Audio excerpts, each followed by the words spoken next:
बटाट्याची झाडं टमाटे येऊ शकतात का? याचा वापर शेतीमध्ये केला जाऊ शकतो का?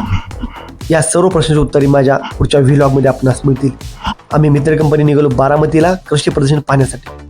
सकाळी 8ला निघायचं ठरलं होतं, पण हा 1 तास उशिरा आला. शेवटी आम्ही निघालो बारामतीला.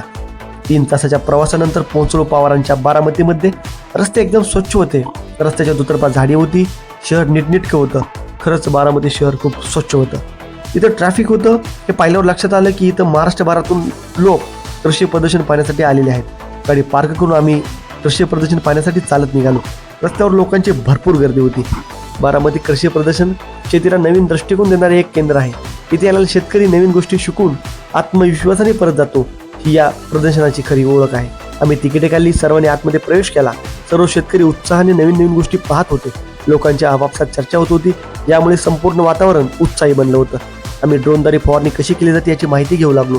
तेथील प्रतिनिधींनी आम्हाला या तंत्रज्ञानाची सविस्तर माहिती दिली, परंतु किंमत जास्त होती. सर्वसामान्य शेतकऱ्याला ते परवडणार नव्हतं. ही माहिती घेऊन आम्ही पुढे निघालो. पुढे आल्यावर आम्हाला एक वेगळाच प्रयोग पाहायला मिळाला. बटाट्याच्या झाडाला टमाटे येतात का असा प्रश्न कुणालाही पडेल, पण इथं प्रत्यक्षात बटाट्याच्या झाडाला टमाटे आलेले होते. म्हणजेच कलम करून हा प्रयोग यशस्वीरित्या करण्यात आला होता. या ठिकाणी रंगीबेरंगी विविध जातींची फुले नजरेस पडत होती आणि संपूर्ण परिसर फुलांनी सजल्यासारखा वाटत होता. वेलीसारखे वाढलेले टमाट्याचे झाड आणि एका झाडाला 100 टमाटे हा शेतीतील प्रयोग खरंच लक्षवेधी होता. गर्दी, उत्साह आणि विविध उपक्रमामुळे कृषी प्रदर्शनाला जत्रेचं स्वरूप आलं होतं. प्रत्येक वेळी एखाद्या नवीन गोष्टीचं आम्हाला ज्ञान मिळत होतं, तेव्हा मनाला एक वेगळंच समाधान मिळत होतं. पुढे आल्यावर 16 ते 17 फूट उंचीचा आम्हाला ऊस पाहायला मिळाला. हा ऊसाचा 265 वाण होता.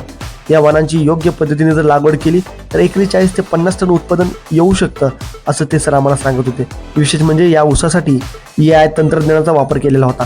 फिरून थकलो होतो तेव्हा आम्ही सर्वजण ऊसाचा रस घेण्यासाठी थांबलो. इथं आम्हाला गणू भेटला. हा चांडा चौकुरी सिरियलमधला गणू. त्याच्यासोबत आम्ही फोटो घेतले आणि त्यानंतर आम्ही सर्वांनी मिळून ऊसाचा थंडगार रस घेतला आणि पुढे निघालो. कृषी प्रदर्शनाच्या अंतिम टप्प्यामध्ये आम्ही आलो होतो. तिथे एक तेल काढण्याची मशीन होती.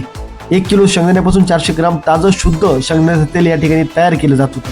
तेही कुठलंही केमिकल न वापरता. शेंगदाण्याबरोबरच इतर धान्यापासून सुद्धा तेल काढण्याची सुविधा या मशीनमध्ये होती. खरंच ही मशीन आजच्या काळामध्ये एकदम चांगली आहे. पुढे आल्यावर आम्हाला कांदा लागवड करण्याचं यंत्र पाहायला मिळालं.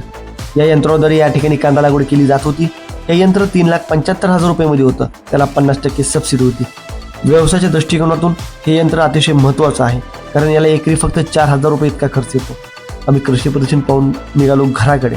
वाटेमध्ये हॉटेल 77 या ठिकाणी आम्ही जेवणासाठी थांबलो. सर्वांनी जेवणं केले आणि परत आम्ही नंतर रात्री 1 वाजता सुखरूप घराकडे परत